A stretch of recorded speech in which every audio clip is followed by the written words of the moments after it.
Dear students, आज हमारा चर्चा का विषय रहेगा वायुमंडल क्या है और वायुमंडल की परतें कौन कौन सी हैं। वायुमंडल की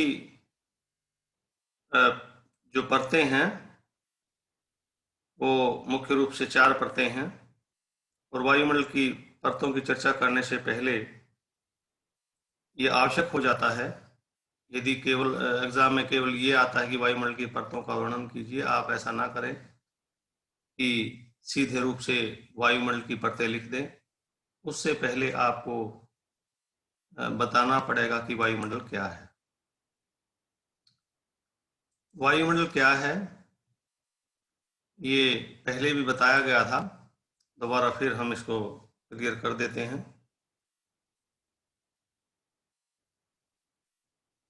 जो हमारी वायु है और जो धूलिकण है, वायु, धूलिकण और जलवाष्प, उनका मिश्रण जो वायुमंडल को चारों ओर से घेरे हुए है वो कहलाता है वायुमंडल। यहाँ ये देखिए, air plus suspended solids plus suspended liquid is equal to atmosphere, यानी वायु, जलवाष्पों और धूलिकणों का मिश्रण जो पृथ्वी को चारों ओर से घेरे हुए है वो वायुमंडल, उसको हम कहते हैं। वायुमंडल की जो मोटाई है उसको पहले केवल 800 किलोमीटर माना जाता था। ये हमारी धरती है, ये बाउंड्री पहले जो माना जाता था वो दिखाई गई है 800 किलोमीटर, और अब ये माना जाता है कि हमारा वायुमंडल की मोटाई 32,000 किलोमीटर तक है, यानी वायु के कण 32,000 किलोमीटर की ऊंचाई तक मौजूद रहते हैं। इसमें वायुमंडल में और स्पेस में कोई एक शार्प बाउंड्री नहीं है कि हम ये फिक्स बाउंड्री कर दें कि इससे आगे स्पेस है और इससे इधर वायुमंडल है। वास्तव में जो जो हम पृथ्वी से ऊपर जाते हैं वायु की विरलता बढ़ती जाती है और 32,000 किलोमीटर की ऊंचाई पर वायु बहुत अधिक विरल हो जाती है। इसके पश्चात धीरे धीरे वायुमंडल स्पेस में विलीन हो जाता है। वायुमंडल की कुछ विशेषताएं जो और हैं वो भी आपको इसमें लिखनी है कि जो हमारा समस्त वायुमंडल है उसके भार का आधा भाग केवल 5.5 किलोमीटर की ऊंचाई तक आ जाता है। ये अर्थ दिखाई गई है यहाँ, ये 50% ऑफ टोटल वेट, ये हाइट दिखाई गई है, ये 5.5 जाता है इसमें। हमारा वायुमंडल का 90% बोझ केवल 50 किलोमीटर की ऊंचाई तक आ जाता है। ये 50 किलोमीटर की ऊंचाई, यहाँ से लेकर यहाँ तक 50 किलोमीटर की ऊंचाई है और 99% भार यहीं तक समाहित हो जाता है, यानी इससे परे वायुमंडल में केवल 1% ही भार है। इसके पश्चात हम वायुमंडल की परतों की चर्चा करते हैं। परतों में ये 4 परत दिखाई गई हैं। ये हमारा अर्थ दिखाया गया है यहाँ, ट्रोपोस्फियर, स्ट्रेटोस्फियर, मेसोस्फियर और थर्मोस्फियर। ये हाइट दिखाई गई है, हिंदी में भी लिखा क्षोभ मंडल, समताप मंडल, मध्य मंडल, ताप मंडल। ये हमारी पृथ्वी है, ये 16 किलोमीटर लिखा है, यानी औसतन क्षोभ मंडल 16 किलोमीटर ऊंचा है। ये आगे लिखा है समताप मंडल। समताप मंडल ये 16 किलोमीटर से इसका फैलाव 50 किलोमीटर की ऊंचाई तक है। इसके पश्चात मध्य मंडल लिखा है। मध्य मंडल का जो फैलाव है 50 किलोमीटर से 80 किलोमीटर तक है। और मध्य मंडल के बाद है ताप मंडल, सबसे ज्यादा मोटाई है इसकी, 80 किलोमीटर से जो परे वायुमंडल 32,000 किलोमीटर तक फैला है वो सारा का सारा ताप मंडल है। अब हम बारी बारी से इनकी चर्चा करेंगे। सबसे पहले हम क्षोभ मंडल की चर्चा करेंगे। क्षोभ मंडल जैसा कि नाम से स्पष्ट है, क्षोभ, क्षोभ, अगर हम इसका हिंदी रूपांतरण करें क्षोभ का, संधि विच्छेद करें, क्षोभ प्लस मंडल, क्षोभ मंडल, क्षोभ होता गुस्सा, गुस्से वाला मंडल, गुस्से वाला क्यों कहा गया इसको? सारी की सारी मौसमी घटनाएं इसी मंडल में होती हैं। बादल, वर्षा, आंधी, तूफान, बिजली की चमक। और चलो ऐसे ना कहें, इसको ऐसे रूपांतरित ना करें, यानी इसको हम मिश्रण वाला मंडल भी कहते हैं, जिसमें मिश्रण होता रहता है। वायु का आपस में मिश्रण, तापमान का आपस में मिश्रण, ये सारा का सारा मिश्रण की क्रिया इस मंडल में चलती रहती है। और कोई भी मंडल जब भी आप उसकी चर्चा करेंगे, उसकी हाइट भी बताएंगे, उसमें टेम्परेचर की कंडीशन भी बताएंगे। और वास्तव में जो क्लासिफिकेशन की गई है, जो 4 मंडल क्रिएट किए गए हैं, 4 मंडल बनाए गए हैं, या 4 जो वायुमंडल की परतें हैं, ये 4 परतें ताप और वायुमंडल में जो वायु की सघनता है उसके आधार पर है, वायु की डेंसिटी है उसके आधार पर है, वायु में का तापमान है उसके आधार पर है। यानी तापमान और वायु की सघनता के आधार पर ये मंडल है। तो उसमें आप तापमान का जरूर चर्चा करेंगे कि तापमान की दशाएं क्या हैं। ये क्षोभमंडल में दिखाया गया है, ये यहाँ पर पृथ्वी दिखाई गई है, ये यहाँ नीचे, और ये सारा का सारा ये पहला वाला जो मंडल है, क्षोभमंडल जिसको कहते हैं, वो दिखाया गया है। ये थोड़ा सा अगर देखें, एक जगह हम इसको पोल के रूप में प्रदर्शित करें और दूसरी जगह हम ये इक्वेटर से ऊंचाई प्रदर्शित करें। ये यहाँ से हम इक्वेटर है, ये इस पॉइंट को हम इक्वेटर के ऊपर वाला भाग लेते हैं, और यहाँ ये इसके ठीक ऊपर हम पोल वाला भाग लेते हैं। तो इसकी जो ऊंचाई है पोल पर अलग है, ध्रुवों पर अलग है, और भूमध्य रेखा पर अलग है। पोल पर, ध्रुवों पर इसकी ऊंचाई 8 किलोमीटर है। किसकी ऊंचाई? क्षोभमंडल की ऊंचाई। ध्रुवों पर क्षोभमंडल की ऊंचाई 8 किलोमीटर है, और जबकि भूमध्य रेखा पर इसकी ऊंचाई 18 किलोमीटर है। और दूसरा देखिए, औसतन ऊंचाई ये 16 किलोमीटर है। यानी अगर हम औसत ऊंचाई इसकी लें धरती से, क्षोभमंडल की भूपृष्ठ से, समुद्र तल से, ये 16 किलोमीटर होगी। जैसा कि बताया जा चुका है, ध्रुवों पर 8 किलोमीटर और भूमध्य रेखा पर 18 किलोमीटर। इसी प्रकार इसमें तापमान की दशाएं देखें, यहां लिखा है -80 डिग्री सेल्सियस, यानी इसके भूमध्य रेखा के ठीक ऊपर यदि हम वायुमंडल में जाते हैं, ठीक ऊपर जाते हैं वायुमंडल में, 18 किलोमीटर की ऊंचाई पर जो टेम्परेचर है वो -80 डिग्री होता है। और इसी प्रकार यदि हम ध्रुवों के ठीक ऊपर जाते हैं तो ये टेम्परेचर -45 डिग्री सेल्सियस रहता है। यानी इस मंडल में भूमध्य रेखा के ऊपर और ध्रुवों के ऊपर तापमान में अंतर है, और इसकी जो औसत ऊंचाई है वो 16 किलोमीटर है। इसमें लिखा है 75% ऑफ टोटल वेट, कुल भार का 75% इसी मंडल में है। कुल भार का मतलब है कि वायुमंडल में जितना बोझ है 32,000 किलोमीटर की ऊंचाई तक, उस 32,000 किलोमीटर की ऊंचाई तक जितना भी बोझ है उसका 75% इसी मंडल में है।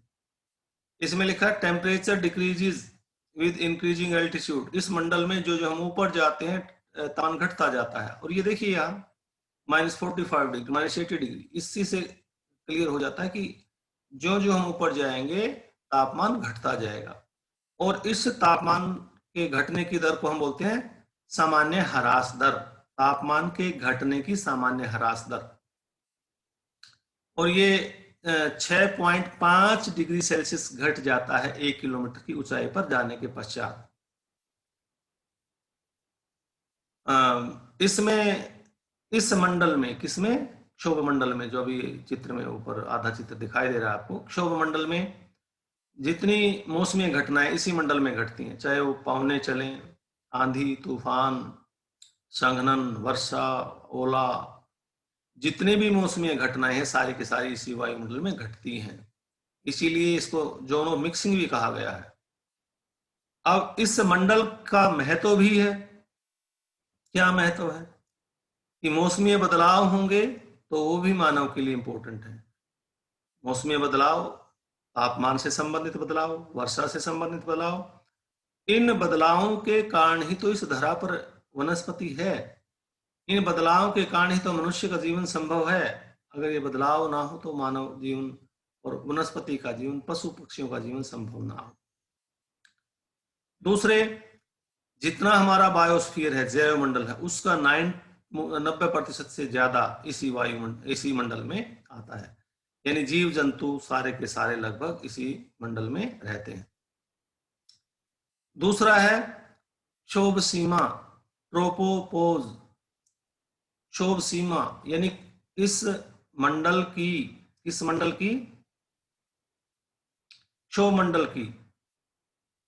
मंडल की जो ऊपर वाली सीमा है, ये ऊपर वाली सीमा है, इसको हम कहते हैं क्षोभ सीमा। क्षोभ सीमा, क्षोभ सीमा क्यों कहते हैं इसको? क्योंकि यहां पर जो परिवर्तन है वो बंद हो जाते हैं, जो मिक्सचर है वो बंद हो जाते हैं।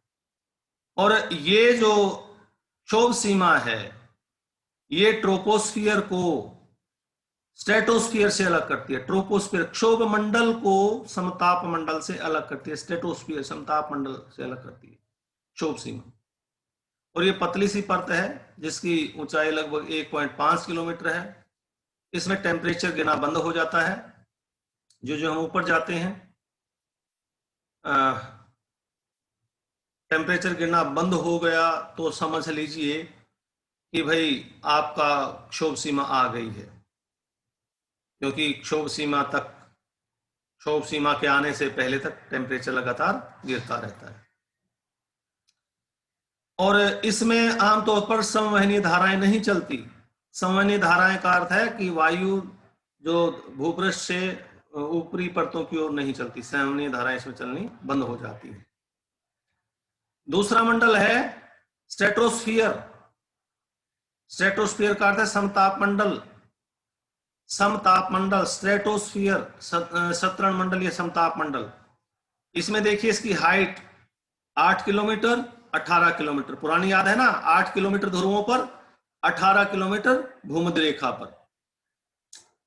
इसकी ऊंचाई यानी औसतन ऊंचाई 16 किलोमीटर से लेकर 50 किलोमीटर तक है। अब इसमें भी हाइट के बारे में पता चल गया, 16 किलोमीटर से 50 किलोमीटर तक।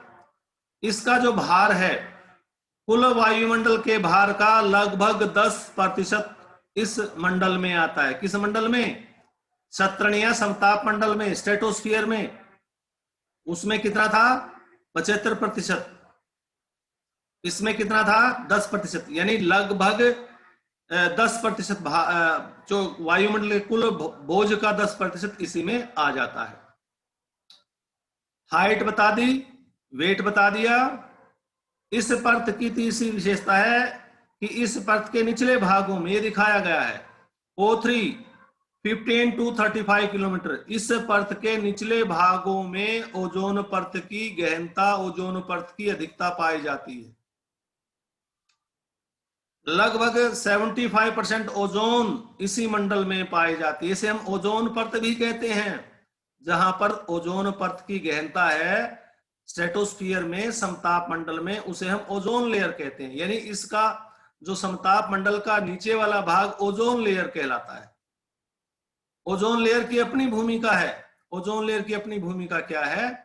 ये ओजोन लेयर सूर्य से आने वाली अल्ट्रावायलेट किरणों को सोख लेता है और उससे पृथ्वी का टेम्परेचर ज्यादा नहीं बढ़ पाता। दूसरा, लिविंग वर्ल्ड के लिए, जैव जगत के लिए भी महत्वपूर्ण है। अगर ये सारी की सारी अल्ट्रावायलेट रेज जो ओजोन लेयर द्वारा सोख ली जाती हैं वो सारी की सारी धरती पर पहुंच जाए तो जैव जगत के लिए समस्या पैदा हो जाएगी। अनेक जो नाटे पौधे हैं वो नष्ट हो जाएंगे और कुछ जो मनुष्य हैं उनको त्वचा से संबंधित रोग भी लग सकते हैं, और इसी प्रकार अन्य जो जीव जंतु हैं उनके लिए भी हानिकारक ये परत है। इसमें देखो पिछली वाली बातें ही बताई गई हैं, कहाँ तक इसका फैलाव है, 50 किलोमीटर तक फैला है। O3 के बारे में इसमें बताया गया है कि O3 क्या करती है। वही चीजें जो मैंने बता दी हैं इसमें पॉइंट्स के अंतर्गत यहाँ स्पष्ट की गई हैं कि O3 का जो इंक्रीजमेंट, O3 क्या करती है? यूवी रेज को एब्जॉर्ब करती है। O3 प्रोटेक्ट करती है हार्मफुल यूवी रेज से। हानिकारक यूवी रेज को। किसको प्रोटेक्ट करती है? लिविंग वर्ल्ड को। लिविंग वर्ल्ड में मनुष्य भी हैं, जीव जंतु भी हैं, पशु पक्षी भी हैं। और इसमें यदि हम मौसम संबंधी दशाओं की बात करें, इसमें सतरण मंडल में या समताप मंडल में, इसमें ना तो कोई बादल होते हैं, ना डस्ट होती है, और ना ही कोई जलवाष्प है, ऑलमोस्ट ड्राई है, और ना ही बिजली की चमक गर्ज है यहाँ पर। हाँ, कभी कभार मुक्ताभ मेघ यहाँ पाए जाते हैं, कभी कभार पाए जाते हैं। और इस मंडल में तापमान में थोड़ा बहुत बदलाव सीजन के साथ होता रहता है। आगे समताप सीमा। ये समताप सीमा का अर्थ है कि ये जो आपका समताप मंडल था, सीमा आ गई उसकी, ये था आपका समताप मंडल। इसमें थोड़ा सा सिस्टम में दिक्कत है, इसलिए स्लाइड में चलने में व्यवधान उत्पन्न हो रहा है बार बार में। समताप मंडल में यानी जो समताप इस मंडल की ऊपरी सीमा थी, उसे हम समताप मंडल कहेंगे। अभी ये स्लाइड थोड़ी सी इस सेट में कंप्यूटर सिस्टम में दिक्कत है, तो इसलिए थोड़ा सा व्यवधान आता है इसमें। यानी स्ट्रेटोस्फीयर था ना आपका 16 किलोमीटर से 50 किलोमीटर की हाइट तक, तो ये 50 किलोमीटर की हाइट पर समताप सीमा शुरू हो जाती है। यानी इसमें देखिए सीधी सी बात है कि समताप मंडल का एक और है, यहाँ तापमान में कोई ज्यादा बदलाव नहीं होते, बहुत ज्यादा बदलाव नहीं, थोड़े बहुत बदलाव होते रहते हैं। यानी टेम्परेचर इसके पश्चात जो सम था, बराबर था, वो घटना शुरू हो जाते हैं।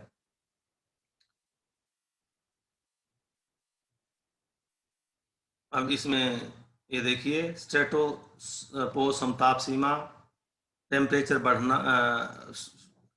बढ़ना बंद हो जाता है, वायु का घनत्व कम हो जाता है, टेम्परेचर -45 डिग्री हो जाता है। ये इसकी विशेषताएं दिखाई गई हैं। अगला वाला है मध्य मंडल। मध्य मंडल जैसा कि यहाँ लिखा है, वो पहले वाला मंडल समताप मंडल कहाँ ऊंचाई तक फैला था? वो फैला था 50 किलोमीटर की ऊंचाई तक, और ये 50 किलोमीटर से 90 किलोमीटर की ऊंचाई तक ये मंडल फैला है। 50 किलोमीटर से 80 किलोमीटर की ऊंचाई तक फैला है। यहां देखिए तापमान -45 डिग्री, -90 डिग्री, यानी जो जो हम इस मंडल में ऊपर जाते हैं तापमान लगातार घटता जाता है। हाइट बताई 50 से 80 किलोमीटर, टेम्परेचर बता दिया कि जो जो हम ऊपर जाते हैं तापमान घटता जाता है। और यहाँ दिखाया -90 डिग्री सेल्सियस, कहां पर? इसकी ऊपरी सीमा पर। और कई बार यह है -100 डिग्री सेल्सियस तक भी रिकॉर्ड किया गया है।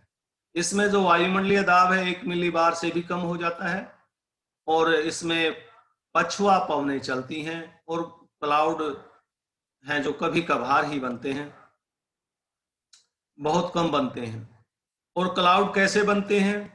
जो आपकी मीटियोरिक डस्ट होती है, जो उल्का टूटती है, उनकी जो राख होती है, मीटियोरिक डस्ट, उल्का पिंड जो टूटते हैं उनकी जो राख होती है, वो इस मंडल में फैल जाते हैं, और फैलकर वो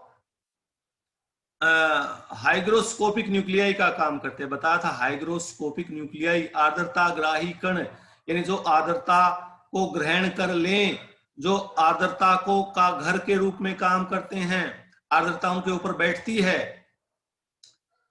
यानी क्लाउड कैसे बनते हैं? क्लाउड बनने के 3 कारण हैं। पहला कारण है कि जो आपकी उल्का पिंड टूटती है, उनकी राख इस मंडल में बिखर जाती है, और इस मंडल में बिखरकर आर्द्रताग्राही कणों के रूप में वो काम करती है। दूसरे, कई बार बहुत तेज संवहनीय धाराएं होती हैं, जो वो कुछ वाटर वेपर, कुछ जलवाष्प इस मंडल तक ले जाती हैं, और वो जलवाष्प यहां पर बैठ जाता है आर्द्रताग्राही कणों पर।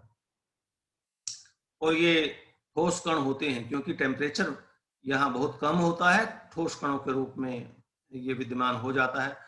दूसरा, इसमें जो मीथेन पाई जाती है, कई बार उसका भी ऑक्सीडेशन हो जाता है। यानी सीधी सी बात अर्थ है कि विशेष परिस्थितियों में मीथेन के साथ CH4 के साथ O2 मिल जाती है, ऑक्सीजन मिल जाती है। ऑक्सीडेशन ऑक्सीजन द्वारा ही संभव है, ये बच्चे ध्यान रखें। ऑक्सीडेशन यानी जब किसी तत्व पर ऑक्सीजन क्रिया करके उसमें कुछ बदलाव करे, दैट इज कॉल्ड ऑक्सीडेशन। तो मीथेन के साथ जब ऑक्सीजन यहां कार्य करती है विशेष परिस्थितियों में CH4+O2, तो ऐसी स्थिति में पानी का निर्माण हो जाता है और बूंदों का ये कह लीजिए जलवाष्प बन जाता है, कुछ वाटर वेपर पैदा हो जाते हैं और वाटर वेपर इन उल्कापिंडों पर बैठ जाते हैं। और बादल जैसा कि मैंने कहा, ये कभी कभार ही ऐसी स्थिति आती है। इसमें बादलों का नाम भी लिखा है, नोक्टिल्यूकन क्लाउड्स इन समर नाइट्स, गर्मियों की रात्रि में नोक्टिल्यूकन क्लाउड्स यहां पर पाए जाते हैं कभी कभार। आगे है मेसोपोज, यानी सीमा आ गई किसकी, मेसोपोज की, यानी मेसोस्फीयर की। मेसोस्फीयर मध्यमंडल की सीमा आ गई, यानी मध्यमंडल का जो ऊपरी भाग है वो कहलाता है, ये इसकी सीमा, ये है मध्यमंडल का ऊपरी भाग, यहां पर मेसोपोज बनेगी मध्यमंडल सीमा। और मध्यमंडल सीमा में क्या है, ये कहां पाई जाती है, यानी इसके ऊपरी भाग में। और जो आपका मेसोपोज है, मध्यमंडल की जो सीमा है, ऊपरी सीमा है, उसे थोड़ा सा ऊपर जब जाए तब तापमान बढ़ना शुरू हो जाता है। 90 किलोमीटर के बाद इसमें तापमान बढ़ना शुरू हो जाता है। मेसोस्फीयर अक्सर 80 किलोमीटर तक लिया गया। मेसोपोज अगर हम थोड़ा सा 80 किलोमीटर के ऊपर जाए तुरंत तापमान नहीं बढ़ता, उससे थोड़ा सा आगे 90 किलोमीटर की हाइट पर तापमान बढ़ना शुरू हो जाता है। तापमान क्यों बढ़ता है, क्योंकि यूवी रेज एब्जॉर्ब कर ली जाते हैं, किस द्वारा, मॉलिक्यूलर ऑक्सीजन द्वारा और O3 द्वारा। मॉलिक्यूलर ऑक्सीजन O2 और O3, मॉलिक्यूलर ऑक्सीजन O2 कहेंगे एंड O3, O2 और O3 द्वारा यूवी रेज एब्जॉर्ब कर ली जाती हैं और तापमान बढ़ना शुरू हो जाता है। नेक्स्ट है आपका तापमंडल। तापमंडल का जो फैलाव है 80 किलोमीटर से लेकर 32,000 किलोमीटर तक है। इसमें देखिए यह तापमान -90 डिग्री सेल्सियस है, यहां तापमान 5600 डिग्री सेल्सियस है। यानी सीधी सी बात है कि इसमें ज्यों ज्यों हम ऊपर जाते हैं तापमान लगातार बढ़ता जाता है। तापमान क्यों बढ़ता है, एटॉमिक ऑक्सीजन है यहां, एटॉमिक ऑक्सीजन का फार्मूला केवल O होता है, मॉलिक्यूलर ऑक्सीजन है O2 और O3, O, O2 और O3 के कारण यहां टेम्परेचर में लगातार बढ़ोतरी रहती है। दूसरे, यहां जो यूवी रेज सोख ली जाती हैं, किस द्वारा, इस मंडल में यूवी रेज किस द्वारा सोख ली जाती हैं, O द्वारा, O2 द्वारा, O3 द्वारा।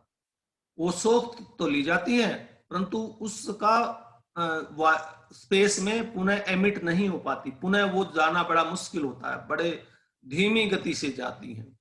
यानी वो सोख ली जा रही हैं लगातार परंतु उनका स्पेस में निकल पाना भारी है।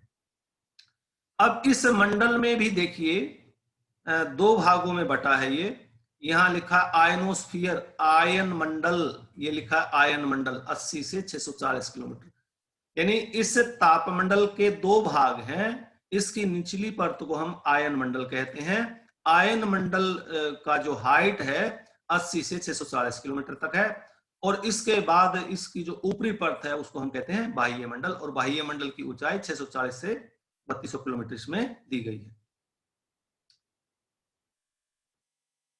अब इसमें आयनोस्फीयर की यदि हम बात करें, अभी ध्यान था ना कि इसका जो नीचे वाला मंडल है 80 से 640 किलोमीटर, अभी आपने चित्र में देखा वो उसका जो हाइट है 80 से 640 किलोमीटर है, जिसे हम आयन मंडल या आयनोस्फीयर कहते हैं। इसमें जो गैसेज होती हैं, गैस के जो कण हैं, पार्टिकल ऑफ गैसेज हैं, गैस के जो कण हैं वो विद्युत आवेश युक्त होते हैं, electric charge particles of gases. यानी इसमें जो गैसेज हैं उन गैसेज के कणों में सीधा सा कहें हम बिजली होती है, इलेक्ट्रिक चार्ज होता है, इलेक्ट्रिसिटी होती है, जिसको हम आयन कहते हैं। वास्तव में इस मंडल को आयन मंडल क्यों कहा गया है, क्योंकि इस मंडल में जो गैसेज होती हैं उनमें इलेक्ट्रिक करंट होता है, बिल्कुल सरल भाषा में अगर इसको कहें। यानी गैसेस के कण विद्युत आवेश युक्त होते हैं, अगर थोड़ी सी रिफाइंड लैंग्वेज में इसको कहें। इन विद्युत आवेश युक्त कणों का क्या काम है? ये पृथ्वी पर जो रेडियो वेव्स हैं, पृथ्वी की जो रेडियो वेव्स हैं उनको रिफ्लेक्ट करती हैं, उनका परावर्तन करती हैं, और उनको परावर्तन करके, रेडियो वेव को परावर्तन करके धरती पर भेजती हैं। और इसी कारण ये हमारा जो कम्युनिकेशन सिस्टम है, टेलीविजन है, रेडियो है, टेलीफोन है, ये सारा का सारा कम्युनिकेशन सिस्टम, ये सारा का सारा ट्रांसमिशन सिस्टम, ये सारा का सारा इस आयन मंडल के कारण है। यदि ये आयन मंडल ना हो, ये जो आपकी रेडियो वेव्स हैं, ये स्पेस में चली जाएं, वापस लौट के ही नहीं आए, और हमारा दूरसंचार व्यवस्था ठप हो जाए। यानी हमारी दूरसंचार व्यवस्था आयन मंडल के कारण ही है। यानी आयन मंडल की विशेषता क्या है? इसमें जो गैस के कण है विद्युत आवेश युक्त होते हैं, और ये विद्युत आवेश युक्त कण आयन कहलाते हैं, और ये आयन धरती से या जो भी आपके स्पेस सेंटर हैं उनसे आने वाली रेडियो वेव्स को धरती पर ट्रांसमिट करती है। यानी इन आयन की भूमिका दूरसंचार में है, transmission of radio waves into space without this layer. इस लाइन का अर्थ है कि यदि ये लेयर ना हो, जो रेडियो वेव है वो सीधे के सीधे ट्रांसमिट हो जाए स्पेस में, और हम ये कम्युनिकेशन का जो सिस्टम है ये हम उसका लाभ नहीं ले पाए।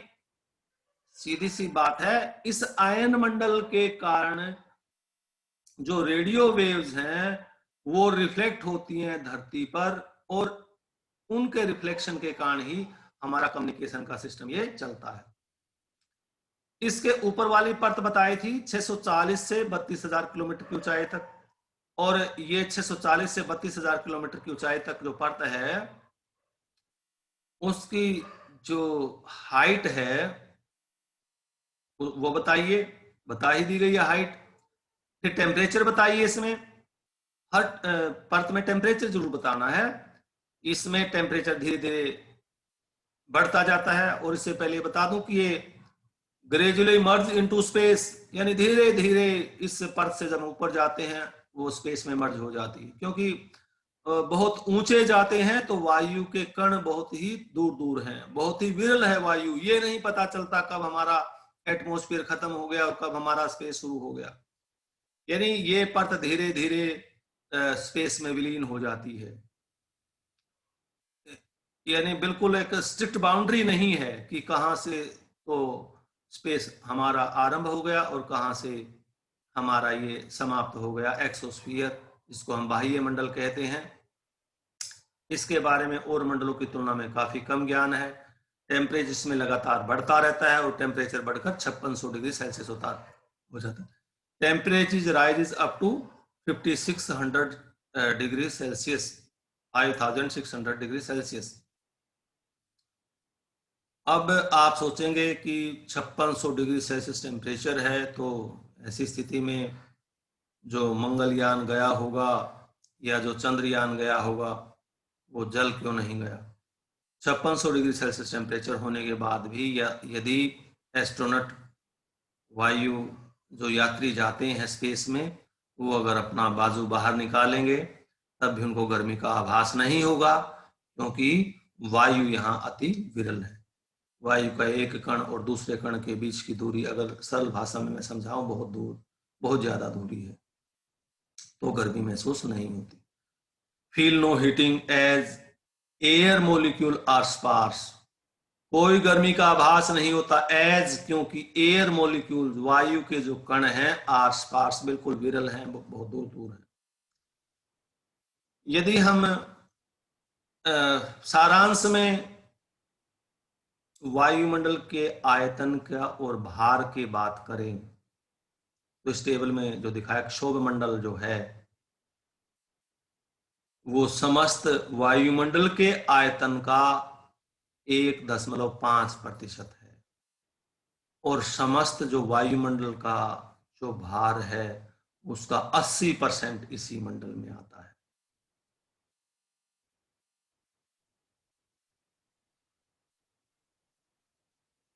स्ट्रेटोस्फियर में 5.5% वॉल्यूम है और लगभग 19% भार इसी मंडल में आता है, स्ट्रेटोस्फियर में। मेसोस्फियर और थर्मोस्फियर, क्षोभमंडल, ये क्षोभमंडल है, ये समताप मंडल है, ये मध्य मंडल और तापमंडल। मध्य मंडल जमा तापमंडल कुल वॉल्यूम का 93% भाग, किसके कुल वॉल्यूम का? वायुमंडल के कुल वॉल्यूम का 93% भाग इन मंडलों में आता है, परंतु इन मंडलों में कुल वायुमंडल के भार का केवल 1%। तो ये था प्रश्न आपका वायुमंडल की परतों से संबंधित। दो प्रश्न या दो भाग आपके हो गए हैं। पहला भाग वायुमंडल का संघटन, दूसरा वायुमंडल की संरचना, या ये कहिए वायुमंडल की परतें। अब आप छात्राएं इनको बार बार में देखें, बार बार में पढ़ें। इसमें मेरे लैपटॉप में थोड़ी सी कहीं ना कहीं दिक्कत है, मैं इसको ठीक करवाऊंगा, क्योंकि इसमें स्लाइड का जो शिफ्टिंग है वो सही नहीं है। उसमें कहीं ना कहीं थोड़ी सी आपको जब स्लाइड महसूस करेंगे एकदम शिफ्ट होती दिखाई देंगी। अगले लेक्चर्स में मैं कोशिश करूंगा कि इसको अगले लेक्चर के डिलीवर करने से पहले इसका कुछ ना कुछ सेटिंग करवाऊं।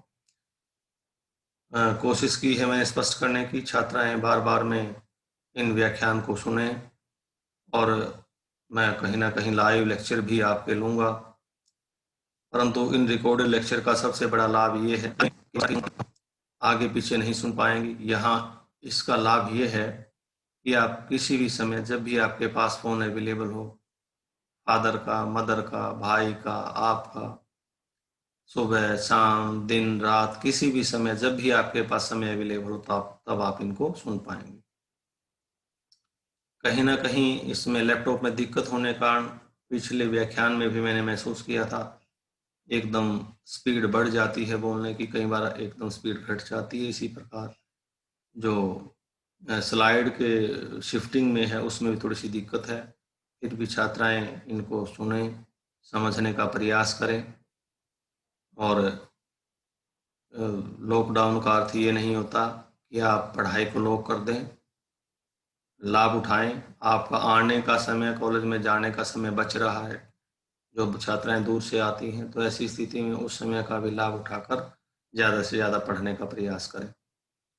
इसमें जो अंग्रेजी के शब्द हैं उनको डिक्शनरी में देखने का प्रयास करें, उनको फ़ोन की डिक्शनरी में देखने का प्रयास करें। इससे कहीं ना कहीं आपकी अंग्रेजी भी, अगर शब्द भंडार बढ़ेगा, कहीं ना कहीं आपकी अंग्रेजी भी स्टोर होगी। Then thank you.